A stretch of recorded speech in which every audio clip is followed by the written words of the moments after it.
Very seldom did the Minnesota Twins come up as a team that would have an interest in Kendrys Morales. Well, guess what? That's exactly where he is. He signed with the Twins over the weekend. I think that is a pretty significant early season vote of confidence on the part of general manager Terry Ryan.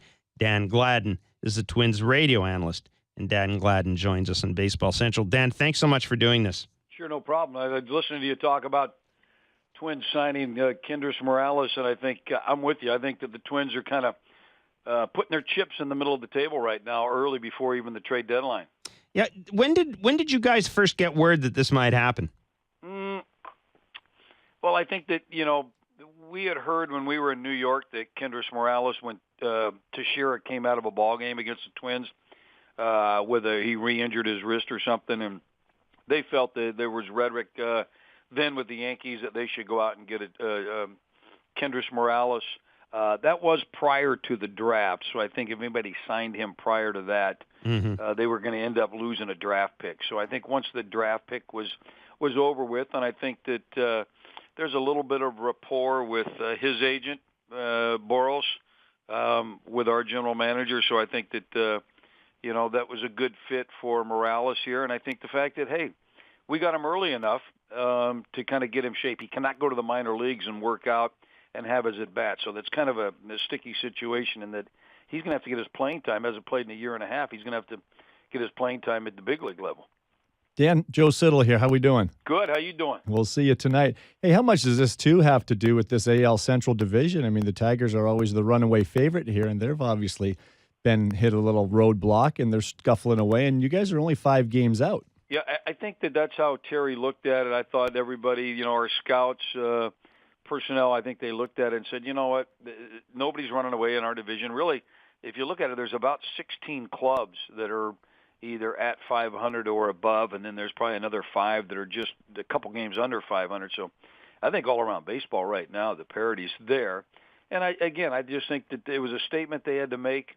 We were lacking that professional bat that Morales has. So I think if the quicker that he can get game bats, I think that the better off we're going to be. Most likely just going to DH, maybe occasionally play some first base.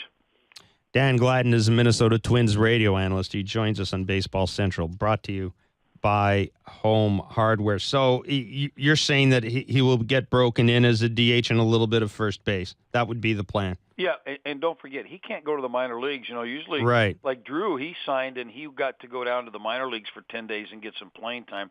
That's not the case with Morales. So he's going to have to get an at-bat here, get an at-bat there.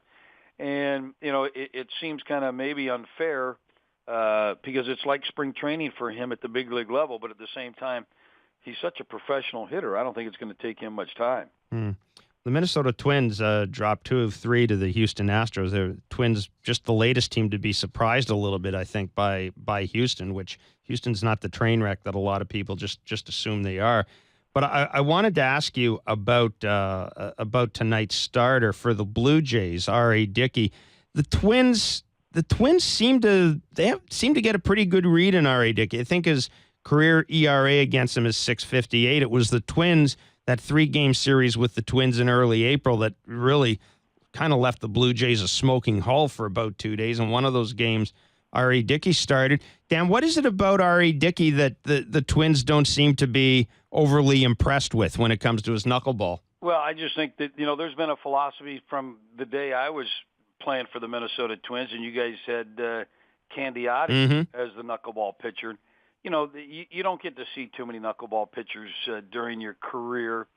So I just think that, it's a cartoonish approach, and that is get on top of the plate. If it's low, let it go. If it's high, let it fly. And you just kind of different approach, and that when you get in the batter's box, it's almost like I don't want to say a beer league, but it's like that Sunday picnic game, Hey, the guy's over there throwing knuckleballs. You want to go over and take a few swings. So, that's kind of the approach with the Twins. And I think that Dickey's a little bit different in that he throws the ball a little bit harder with the knuckleball. But, you get to these guys, I think you can run on them. I think that, you might be able to bunt on him. So I just think that, he's somebody that you can have fun with. Dan, talk to us about your starting pitching. Tonight it's Nolasco. I know Phil Hughes is really hot right now. We see him day 3, but the starting rotation clearly has been a bit of a weakness for the Twins. Well, that's true. I think that there's been times where, our guys have pitched well. Gibson has pitched well. Ricky Nolasco has pitched well. I just think a lot of it has to do with the matchups, and I think it'd be a good challenge for him tonight with your offense. So I think that he's more of a breaking ball type pitcher. He changes speeds. He locates his breaking ball, occasional fastball, and if he does, he'll move it in on the guys and, not afraid to pitch inside. So I think what's key for him is to be able to have the tempo, be able to get ahead of these guys, strike one, strike two, and then be able to have them hit his pitch. If you guys are patient and lay off some stuff, maybe work the count, then it could be in your favor. But I think if you guys put the ball in play and maybe go after his pitches, that's where he's most effective. Hey, Dan, I did want to ask you a little bit about the Astros because, as I said, you guys just finished with them. Mm-hmm. They're a team that, got at the start of the year, people were predicting, doom and destruction. It's an interesting team, isn't it?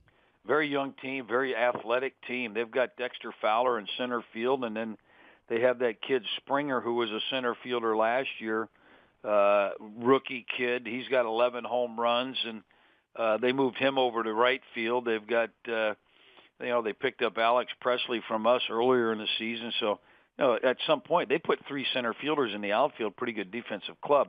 To me, they got one of the best second basemen in Altuve. That guy knows how to play. He's a high-energy guy. And then the guy to watch is this Springer kid that just came up. They gave him $10 million before he even played in the big leagues. He's got a great body on him. He's got a great swing. Hit a second home run, his first career grand slam against us the other day. So, he's a special hitter, and then of course Dominguez. So you look at them; they've got a solid ball club, second in I think in the league in home runs. Again, it goes back to pitching. Mm-hmm. Just like us, I think when we signed Kendrys Morales, a lot of people back in the Twin Cities are saying, "Well, why aren't you addressing your pitching?" That's the problem. But I just think that if they get, they've got some young pitchers. If they can develop at the same speed as maybe their offense, the Astros are going to be around for a while. That's a good-looking ball club. Dan, what's going to be the key for the Twins the rest of the way? Pitching.